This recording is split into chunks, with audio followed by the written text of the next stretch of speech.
الحمد لله رب العالمين، والصلاة والسلام على سيد المرسلين محمد وعلى آله وصحبه أجمعين، أما بعد، فأعوذ بالله من الشيطان الرجيم، بسم الله الرحمن الرحيم، وقل رب زدني علما.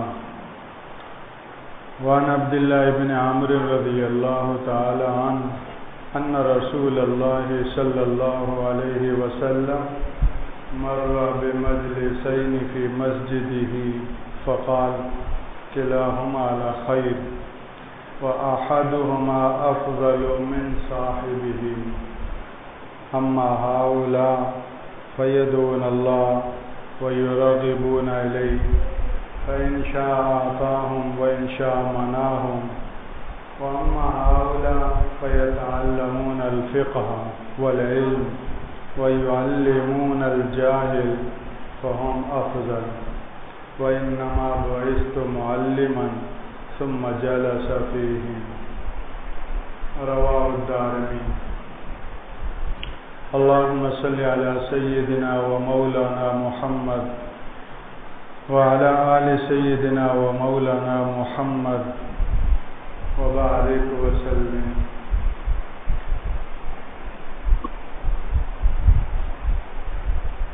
ایمان اور ایمانی زندگی کی سب سے بڑی جو اساسی اور بنیادی ضرورت ہے وہ علم ہے. خود ایمان کے لیے بھی علم کی ضرورت ہے.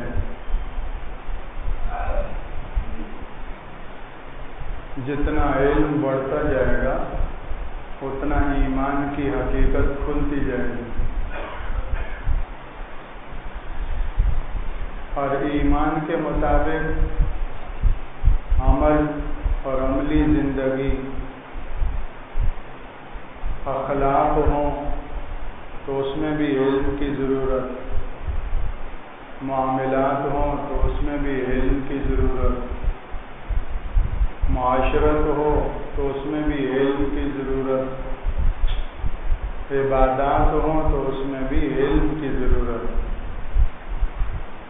غرض یہ کہ ظاہر و باطن سے متعلق کوئی شعبہ ایسا نہیں جس شعبے کی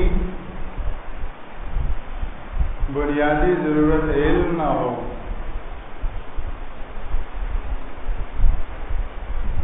اسی لیے کہا گیا کہ علم امام ہے، عمل مقتدی ہے.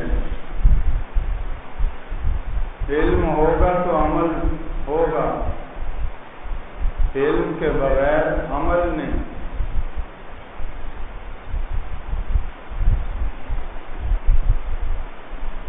اور علم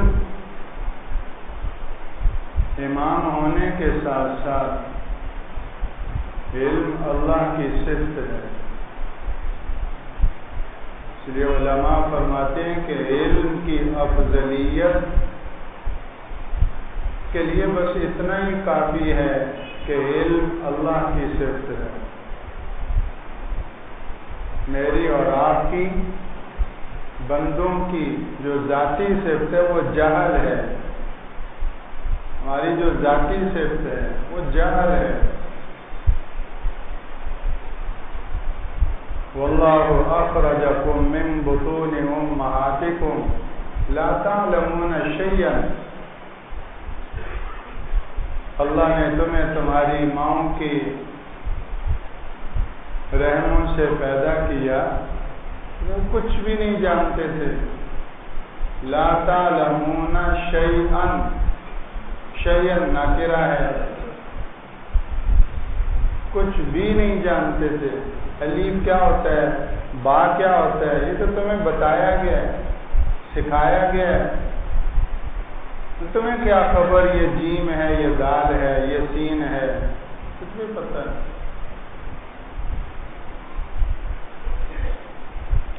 اللہ اکبر۔ تو جہل ہماری ذاتی صفت ہے اور علم اللہ کی ذاتی صفت ہے۔ جتنا اللہ جل شانہ کی صفت علم کا حصہ ہمیں نصیب ہوتا جائے گا اتنا ہماری قدر و قیمت بڑھتی جائے گی،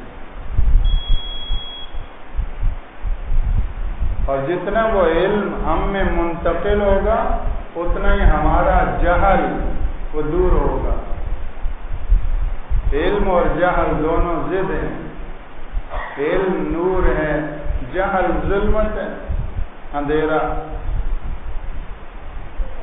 ابھی دیکھیں سورج طلوع ہوا کیسا اجالا ہے، کہیں اندھیرا ہے؟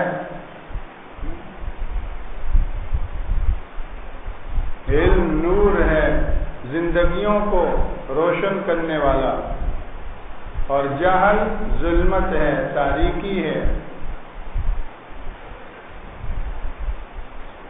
یہ علم کا، یہ نور کا اور روشنی کا گولا سورج طلوع ہوا، پہاڑ ہوں، درے ہوں، شہر ہوں اور وادیاں ہوں، سب کو بیاباں، سب روشن، سمندروں کے اندر روشنی جا رہی۔ کہتے ہیں کہ 1000 میٹر تک سورج کی روشنی سمندر کے اندر جاتی، 1000 میٹر، بس اس سے آگے پھر اندھیرا۔ بحر اٹلانٹک جو 3000 میٹر گہرا ہے، تو سورج طلوع ہوتا ہے تو 1000 میٹر تک اس کے اندر بھی کیا ہے؟ روشنی۔ اگلا ہزاریہ اور اس سے اگلا ہزاریہ بالکل طے ہو، سب اندھیرے اور تاریکی والا۔ اور اللہ کی شان، بحری مخلوق میں ایسی مخلوق بھی ہے جو روشنی میں زندہ نہیں رہ سکتی، ان کی زندگی کے لیے پانی کے ساتھ ساتھ ظلمت بھی ہے، اندھیرا۔ اس لیے وہ مخلوق وہ انہی نیچے کی تاریکی والی تہوں میں، سمندر کے بیسمنٹ میں وہ رہتی، وہ اوپر روشنی میں آتی ہی نہیں، ان کی زندگیاں وہیں گزر جاتی ہیں۔ سمندر کے بھی فلور ہیں، ہر فلور کی اپنی مخلوق ہے، اور یہ نہیں کہ نیچے والے فلور والے اوپر آ جائیں، اوپر والے نیچے آ جائیں۔ اس خلاق عظیم کا سائنٹیفک مستحکم نظام قدرت ہے، سمندر کے سارے فلور تقسیم ہیں، ہر فلور والی مخلوق اپنے فلور پہ رہے گی، نہ اوپر والی نیچے جائے نہ نیچے والی اوپر آئے۔ تمہیں شکار کرنے تو اس کو اسی کے فلور میں جا کے شکار کرو گے، وہ اوپر نہیں ملے گی۔ تو 1000 میٹر سے نیچے وہ سب اندھیرا ہے، اور نیچے کے اندھیروں میں بھی درجے ہیں۔ جس مخلوق کو جس درجے کا اندھیرا چاہیے وہ اسی میں زندگی گزار رہی ہے، اور جس بحری مخلوق کو روشنی چاہیے وہ نیچے نہیں جا سکتی، وہ اوپر کے 1000 میٹر کے روشنی والے حصے میں رہے گی۔ تو سورج طلوع ہوا تو روشنی روشنی، چاروں چور اور ڈاکو اور قزاق چھپتے پھرتے ہیں، جو رات کے اندھیرے میں نکل آتے ہیں، دن کے اجالے میں چھپ جاتے ہیں۔ اس سے پتہ چلا کہ روشنی اور چوری یہ دونوں آپس میں ضد ہیں، روشنی بڑھتی جائے گی تو چوری گھٹتی جائے گی، اور اندھیرا بڑھتا جائے گا تو چوری اور ڈکیتی بڑھتی جائے گی۔ تو تو اندھیرے کے ساتھ چوری اور ڈکیتی اور جرائم اور کرائم کا رشتہ ہے، روشنی کے ساتھ امن سکون، اپنے اپنے کام۔ تو امن کا تعلق روشنی سے۔ اسی طرح زندگیوں میں جب علم کا اجالا ہوگا، اخلاق میں، صفات میں، اندر کی نیتوں، ارادوں اور جذبات میں علم کے نور کا اجالا ہوگا، تو پھر یہ انسان مجسم پیکر رحمت بنتا جائے گا، جرائم اور کرائم سے اس کی زندگی پاک ہوتی جائے گی۔ ہفتے مہینے کیا سال سال گزر جائیں گے، اس کی زبان پر گالی نہیں آئے گی، اس کی زبان میں بھی علم کا نور آ چکا ہے، اس کی زبان گالی سے نہ آشنا۔ سال سال گزر جائیں گے، اس کی آنکھیں وہ گویا کہ غلط دیکھنے سے نا آشنا ہو جائیں گی، اس کے کان غلط سننے سے متنفر ہو جائیں گے، اس کا دل ناپاک، نجس، غلیظ، گندے خیالات سے پاک صاف اجلا۔ کیوں؟ علم کا دور دورہ ہے، علم کی روشنی کا اور علم کا اجالا ہے، تو جتنے اندر کے چور اور ڈاکو خیالات ہیں سب کیا ہو گئے؟ رفو ہو گئے۔ اب یہ نماز میں کھڑا ہوگا ایسے پاکیزہ دل کو لے کر کھڑا ہوگا، جس دل کی ایک ایک دھڑکن میں اللہ کی بڑائی اور اللہ کی کبریائی اور اللہ کی یاد رچی بسی ہے، اس کا ایک سجدہ ہمارے 1000 سجدوں سے زیادہ بھاری ہوگا۔ یہ رحم دل انسان ہوگا، اس لیے کہ اس کے دل میں ایمان اور علم کا نور ہے، ظالم نہیں رہے گا، غاصب نہیں رہے گا، کسی کا حق مارنے والا نہیں رہے گا۔ علم تو اللہ کی صفت ہے، جتنی آتی جائے گی تو اچھی صفات، اچھے اخلاق، اچھا کردار وہ اس کی زندگی میں پیدا ہوتا جائے۔ رسول اللہ صلی اللہ علیہ وسلم جب مبعوث ہوئے، اللہ نے آپ کو رحمت للعالمین بنا کر بھیجا۔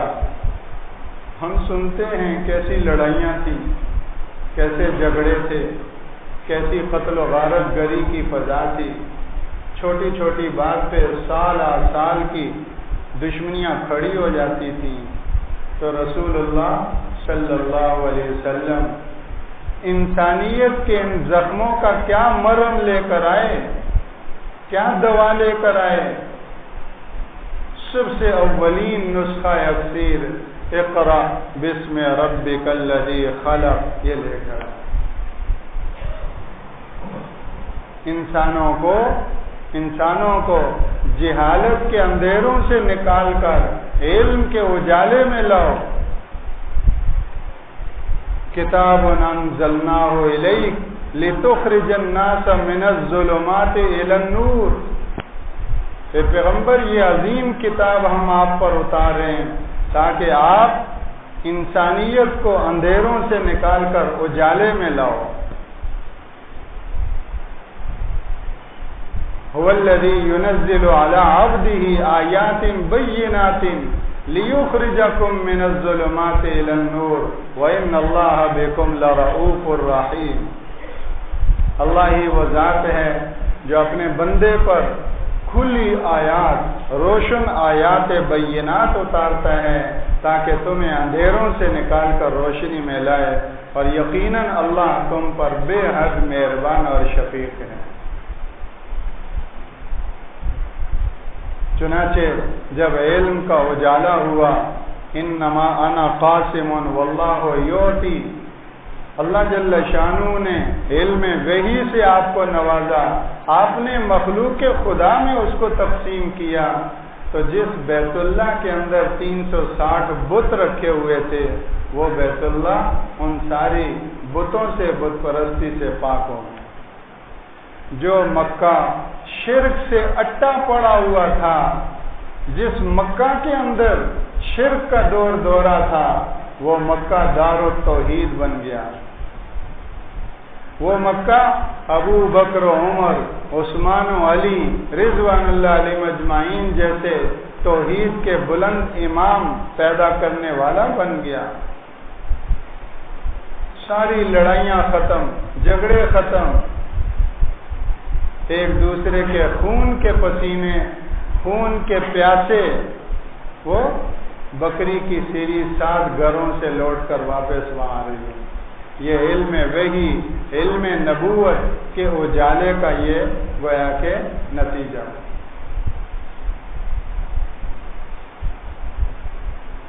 اللہ اکبر۔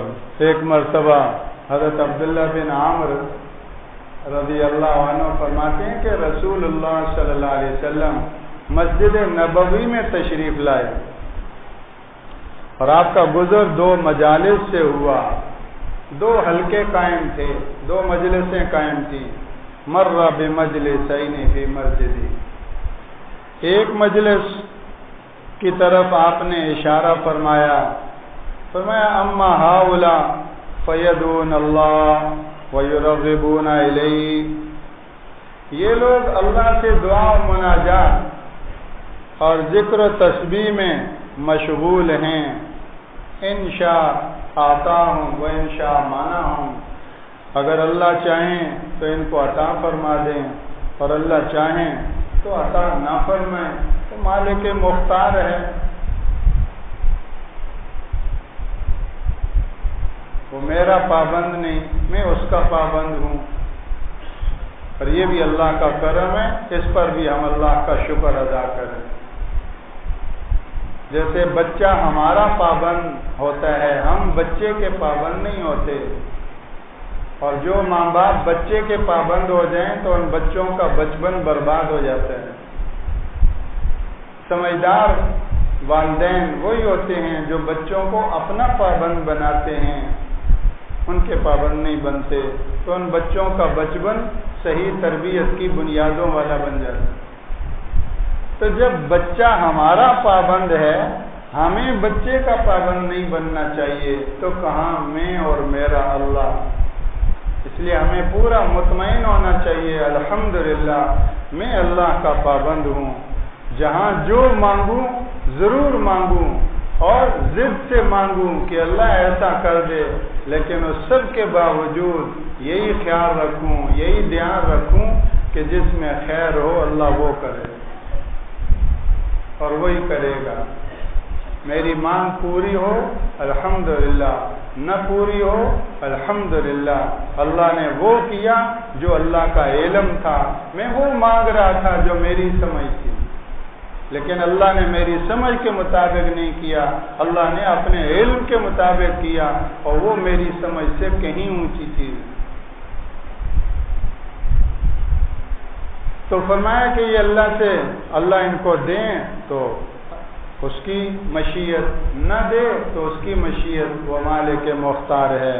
وَأَمَّا هَؤُلَاء، دوسرے جو حلقے والے تھے ان کی طرف اشارہ فرمایا کہ یہ لوگ فَيَتَعَلَّمُونَ الْفِقْهَ وَالْعِلْمَ، یہ علم دین حاصل کرنے میں اور اس کے سیکھنے میں لگے ہوئے ہیں، اور وَيُعَلِّمُونَ الْجَاهِلَ، اور نہ جاننے والوں کو سکھانے میں لگے ہوئے ہیں۔ ظاہر ہے کہ کوئی سیکھ رہے ہیں، کوئی سکھا رہے ہیں، تو سیکھنے اور سکھانے، علم کے حاصل کرنے اور علم کے سکھانے میں یہ لگے ہوئے ہیں۔ تو فرمایا فہم افضل، یہ اس ذکر تسبیح اور تقدیس دعا و مناجات کے حلقے والوں سے یہ حلقہ کیا ہے؟ افضل ہے۔ پہلے فرمایا تھا کلاہم علی خیر، دونوں کیا ہیں؟ دونوں خیر پر ہیں، دونوں کی آپ نے دونوں کو شاباش دی، لیکن ان دونوں کا آپس میں موازنہ کیا جائے تو فرمایا وہ کیا ہیں؟ بڑھ کر ہیں، جو علم کے سیکھنے اور سکھانے میں لگے ہوئے ہیں۔ اور اس سے پھر آگے کیا ہے؟ اللہ اکبر، تو یہ سننے سے تعلق رکھتی ہے یہ آگے کی فضیلت، لیکن ہم متوجہ ہوں تو اگر کوئی پنکھے کی طرف دیکھ رہا ہے، کوئی ادھر ادھر ذہن رکھے ہوئے ہے تو یہ اوپر سے گزر جائے گی، اللہ نہ کرے۔ تو ہم پوری طرح توجہ رکھیں، متوجہ ہوں، آگے کی جو فضیلت ہے وہ قدردانی کے لائق ہے۔ یہ تو فرما دیا ان دونوں میں سے یہ افضل ہے، تو آگے جو فرمایا وہ فرمایا کہ انما بعثت معلما ثم جلس فیہم، مجھے تو اللہ نے معلم بنا کر بھیجا ہے۔ اقرأ بسم ربک الذی خلق، اولین وہی علم کی تھی، اولین وہی علم کی تھی، تو اللہ نے مجھے معلم انسانیت بنا کر بھیجا ہے، اندھیروں سے نکال کر روشنی اور علم کے اجالے میں لانے والا بنا کر بھیجا ہے۔ یہ میرے کام میں لگے ہوئے ہیں، اس لیے ثم جلس فیہم، پھر انہی کے اندر آپ بیٹھ گئے۔ وہ سیکھنے سکھانے والے کچھ علم حاصل کر رہے ہیں، کچھ علم سکھا رہے ہیں، ان کے اندر امام الانبیاء، امام الاولین والمرسلین صلی اللہ علیہ وسلم بیٹھ گئے، تشریف فرما ہو گئے۔ بتائیے اس حلقے کے لیے اس سے بڑا شرف کیا ہو سکتا؟ میرے بھائیوں، وہ وقت تھا مسجد نبوی میں، آج بھی اس کے ساتھ روحانی ربط اور تعلق قائم ہونے کے لیے اللہ نے موقع دیا ہے کہ مسجدوں میں جہاں ذکر و تسبیح کے حلقے ہوں، وہاں علم کے حاصل کرنے اور سیکھنے سکھانے کے حلقے ہوں۔ دونوں خیر پر ہیں، لیکن دونوں کے باہم موازنے کے اعتبار سے وہ زیادہ افضل ہوگا، زیادہ اللہ کو لینے اور پانے والا ہوگا۔ اور اللہ نے چاہا اخلاص کے ساتھ لگیں گے تو اس حلقے کا تعلق اور روحانی لنک اور ربط کنیکشن اس حلقے کے ساتھ اللہ جوڑ دیں گے۔ وہ جو مشکات نبوت سے نور چلا تھا، اللہ ان کو بھی نوازیں گے۔ الحمدللہ ہمارے ہاں عشاء کے بعد یہ علم کا حلقہ لگانے کی محنت ہو رہی ہے اور اس کی فکر ہو رہی ہے، مسجد والے اس کی کوشش کر رہے ہیں کہ آسان سے آسان کر کے ہمارے لیے یہ علم کی دولت کا جو ہے وہ حصول کا موقع فراہم کریں۔ تو عشاء کی نماز کے بعد 1 گھنٹہ، ہفتے میں 4 کلاسیں، پیر منگل بدھ جمعرات، 1 گھنٹہ عشاء کے بعد مردوں کے لیے، تو علم دین کورس کے عنوان سے جس کا دورانیہ 5 ماہ ہے، اس میں موٹا ایک مسلمان کے لیے جتنا علم حاصل کرنا فرض کے درجے میں ضروری ہے، تو موٹا علم ہمیں حاصل ہو جائے تاکہ ہماری 20% سے 40%، 40 سے 80%، 80% سے 100% اللہ کی بندگی والی زندگی بن جائے۔ اس وقت میں پورا مسلمان نہیں ہوں، ادھورا مسلمان ہوں، پتہ نہ کتنے فیصد ہوں گا، اپنا ہم جائزہ خود ہی لے سکتے ہیں۔ مطمئن نہ ہوں، سیکھتے رہیں، اللہ کی ذات سے امید ہے، مانگتے بھی رہیں کہ موت اس حال میں آئے کہ میں 100% اللہ کا بن چکا ہوں۔ تو سیکھنے والا ہوگا، اللہ کا کرم اس کی طرف متوجہ ہوگا۔